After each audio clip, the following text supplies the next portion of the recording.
What's going on, and welcome back to the Empire Way. In Cartagena, in the Boca Grande section, it's like the leg part off of it's like an island, so there's water on both sides, but it's still connected to Cartagena. Right now we're walking, and as you can see, there's a lot of skyscrapers. It reminds me of Miami, the way the buildings are set up. Our hotel is around here somewhere. There's a lot more American restaurants. There's McDonald's coming up on the right, across the street, Burger King next to McDonald's. There's places like Subway and some of the American chains over here because there's more tourists who comes in this part of the town. I want to try that Medellin place too. We got McDonald's over there. Breakfast spot? That's what I said.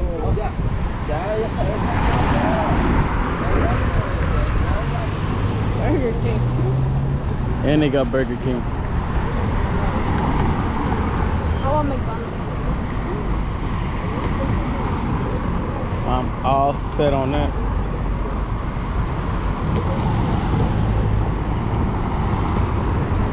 If I want to try McDonald's food, at least I can see how it tastes.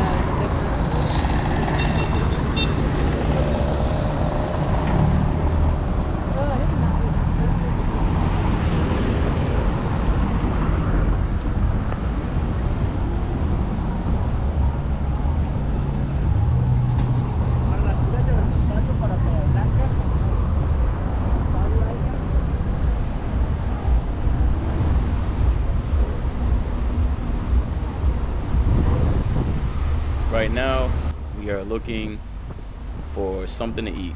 We're walking towards the beach side. So these are one of the streets that's off of the beach, off the main strip. I think it's Avenida 1. So First Ave. And here, typically, the typical food in the northern coast of Colombia is fish, seafood, because it's right off of the Caribbean Sea.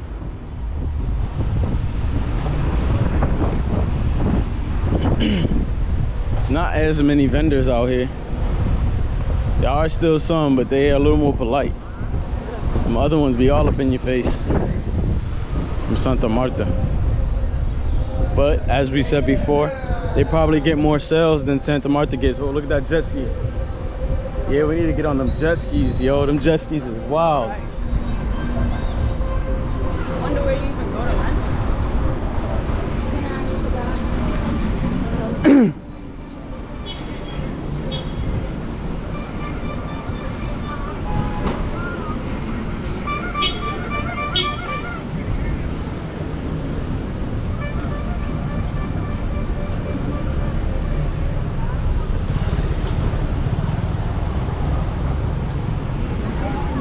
Oh shit, there's sand on this side.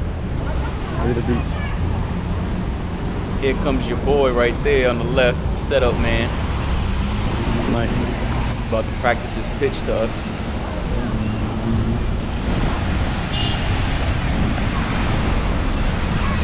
See that? The waves are a lot more bigger. Okay. Gracias, papá. Ya, estamos bien. Gracias. También tengo jet ski hoy de jet ski con la mano. Para el jet ski también. Sí. ¿Cuánto? ¿Qué quieres? Por el jet ski, Sí.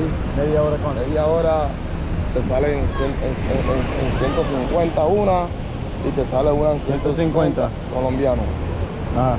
Y te sale una en 170 y otra que te sale en 180 porque está las Then he switches it up and he gives us completely different prices. It was kind of hard to understand the way he was talking. He has a strong accent. I couldn't really hear with all the noise and stuff in the background, but he basically switched it up from the original prices that he gave us and told us a whole completely different price in the end for the jet skis. está la 700, está la 1100 y está la 2200. Tú mismo la manejas, puedes andar por todo eso. Sí, sí. Hasta que se te cumpla el tiempo. Tal vez mañana porque hoy vamos a comer. Gracias. ¿Cómo que quieras comer? ¿Mm? Un restaurante bueno. Sí. Claro. ¿Cuál? ¿Cuál te gusta? Así. Yo quiero algo auténtico. ¿Qué quieres comer? Comerte un pargo. ¿Un qué? Un pargo. Un pescado. This man right here was reeling us in like the fish we about to eat. Muy bueno, muy rico. Sí. ¿A dónde? Aquí, ven. Ven. You want to eat fish? También tengo coco loco, piña colada, guandí. Ok. Sí.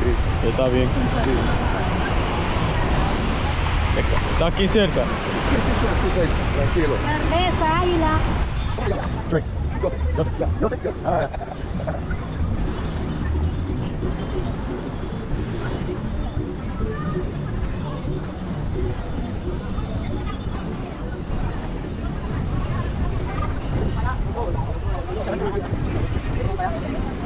¿Cuánto tiempo vamos?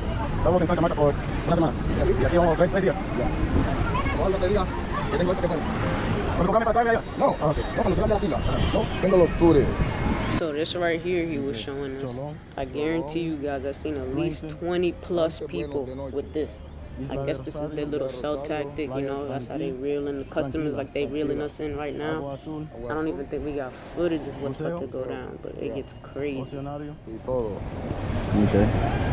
Está bien, pero Sí, a lo mejor tal vez mañana, porque hoy Sí. Pero a este ahorita te vamos a hacer video. Si te gusta este ahorita, ajá. después mira los videos. Sí, no, está bien. Ah, ya, no problema. Íbamos a ir al viejo, el lado viejo, Sí, a comer, pero no, aquí bueno. Y aquí nadie te molesta ni nada, puro relaje. ok, Tu paragüita, tu sillita, tu mesita. sí, Come a orilla del mar.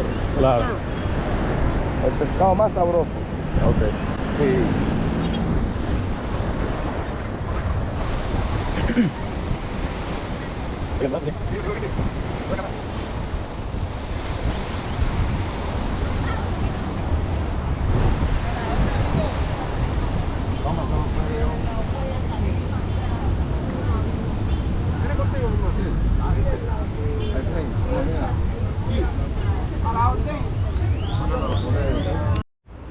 What it do? Welcome back to the channel. Let me turn on this light. Can you turn the light? So I just want to give y'all a little view of the city of Cartagena, Colombia in the nighttime, South America, baby. It might be a little windy out here, so I'm gonna try to speak up a little louder so y'all can hear. Over there, it looks like the Eiffel Tower, where the Eiffel Tower has all them glimmering lights around it, where, you know, so we're gonna go check that out in a minute. We're about to go walk over there. Waves is coming in like crazy, looking all nice and stuff. I know it's probably hard to see because it's dark, you know, so it's still lively out here. Listen, they bumping down there. They got a lot of party buses, party boats, a lot of parties. There's another place over there with like lights. I don't know if y'all can see on the video. You see it's green, blue, green. I got me a little coconut little drink thing, a little alcoholic beverage. But let me tell y'all what we experienced earlier as soon as we got here. What was it, about 2 hours? Man, not even. Not even 2 hours. Hold up, I'm a little scared because I got my GoPro over the damn. I gotta hold it tight. So we got here or whatever, and we went on the beach as soon as we came out the hotel. Trying to look for something to eat. Yup, trying to feed this boy right here. It's somewhere along this beach. We'll show y'all tomorrow.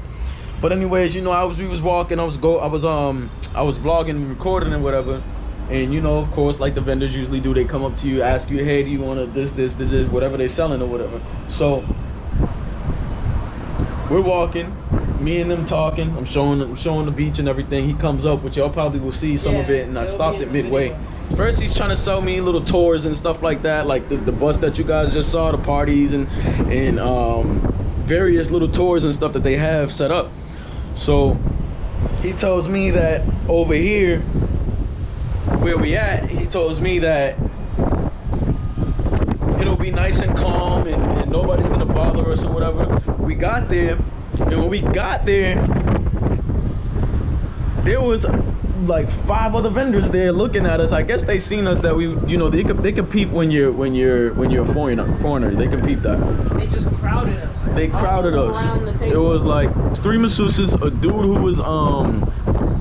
who was selling like seashells or something like that, little arts and crafts type thing, and the dude who took us over to the restaurant. The dude who took us over to the restaurant sat down with us while we was eating. He was just selling toys. He was selling toys or whatever. And the masseuses came over and they was like, oh, do you guys want a massage? So I'm talking to them Spanish, you know, they asked me if I need a massage. I'm telling them, no, we good. And the lady just starts massaging me. Then I told her no. I had to tell her in Spanish. I said, you know, nah, this is not happening. I told you I'm good. let me go. I'm trying to eat.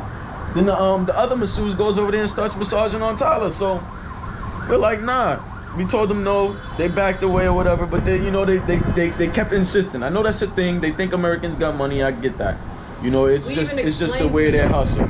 It's the way they hustle. So after those vendors left, the dude with the seashells stayed behind a little bit. He showed us some of his products or whatever. We didn't buy from him just because we seen everybody was still around looking at us. We didn't want to pull out the money or whatever while everybody was there looking, because of course they're gonna try to sell. You know, they're not gonna let loose. You know, I mean, it's nothing surprising. I mean, I understand why. I'm not saying it's like, you know, it's nothing too. It is a little too much though, especially when you ask them nicely. You know, chill. And it's hot outside, like. We're trying to eat in peace. So the dude stays at the seat, and I'm trying to explain to him and the dude with the seashells that, you know, it's not all you know, cake batter in the United States like they think it is. Yeah, I understand the currency is strong, but we gotta bust our ass. I mean, I bust my ass, bro. I'm talking about, when I started my business, I used to work 18-hour days. My daughter will be sleeping when I get up, and she'll be sleeping when I come home.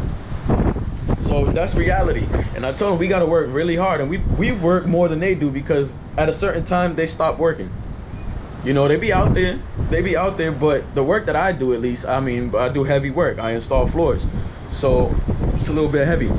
But you know, I was trying to tell them, you know, everybody in the United States got to work. Everything is high. So yeah, we get paid more, but we got to pay a lot more. So I was just explaining it to them. They, you know, they still was insistent or whatever. So we ended up we get our food, and it was just too uncomfortable because we couldn't eat in peace because they kept bothering us. The guy was still sitting next to us. People still looking at us, watching us and everything. So, you know, Tyler and Michelle was like, nah, this ain't it. So I asked them to pack it up. They packed it up. We left. And it was pretty expensive too. You know, it was about $125 that we paid USD. 125, and that's up there. I mean, it was fish and everything. It was seafood, so I understand, and it was, you know, the coconut drink or whatever. But so those are things that you just gotta watch out for. You know, vendors, they are persistent. You know, you can't fall into their trap if you feel like, you know, don't feel pressured to give up your money or whatever. You know, in Santa Marta, it was a little bit, and I thought it was a different expectation when I first came, because I didn't see nobody, or not as much vendors.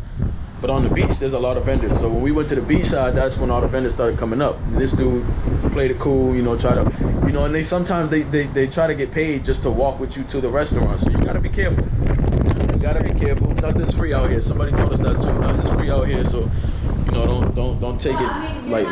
You're also not required to pay them just because they walk you to a certain place. I mean, yeah, we're not obligated. Yeah, you're not obligated to, but I mean, us as Americans, we sometimes, I guess you could say, feel pressured or feel bad to, like, you know, give them some change, because they did come out of, you know, they did take their time to walk you to the restaurant, but that's still, they feel like you owe them something sometimes, and then that's not right.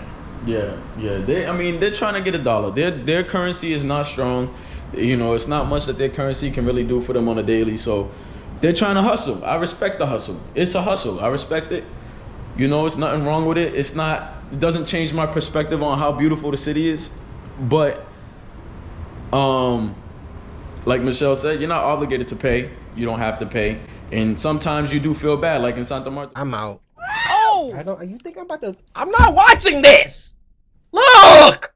You know, especially with the little kids. We gave them, you know, a few dollars here and there, you know, because they was hungry and everything. And you could tell that they're in a poverty situation. But if you continuously do that, you can run through some paper.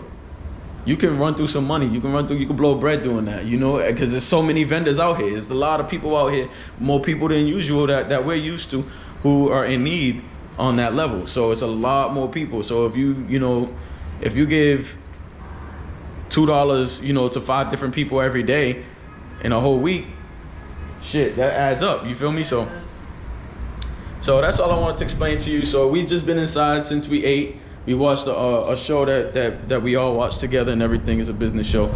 And now we're about to head out. We're gonna head out, go out here, record a little bit more. My GoPro didn't even charge for real. I don't know why. I had it on the charger, but it's still on low battery. So we're just gonna record a little bit up until it dies, I guess. And then yeah, so we'll see you outside.